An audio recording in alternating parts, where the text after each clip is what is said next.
কাগাপাশা বাজার হবিগঞ্জ জেলার বানিয়াচং উপজেলার একটি ইউনিয়ন হচ্ছে কাগাপাশা। বানিয়াচং সদর থেকে এই বাজারের দূরত্ব ৮ কিলোমিটার। নবীগঞ্জ উপজেলা সদর থেকে ৯ কিলোমিটার। নবীগঞ্জ বানিয়াচং আঞ্চলিক মহাসড়কের দুপাশে এই বাজারটি অবস্থিত। চারপাশে বিস্তীর্ণ হাওর এলাকা থাকায় এই বাজারটি বেশ গুরুত্বপূর্ণ।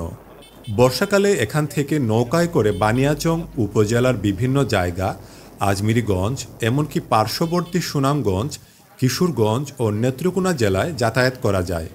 বর্ষাকালে এই রাস্তা ধরে বানিয়াচং গেলে হাওরের বিশালতা ও গ্রামীণ এলাকা সত্যি অনেক চমৎকার লাগে। অনেক কথা বললাম, আপনারা এখন বাজারটি দেখতে থাকুন।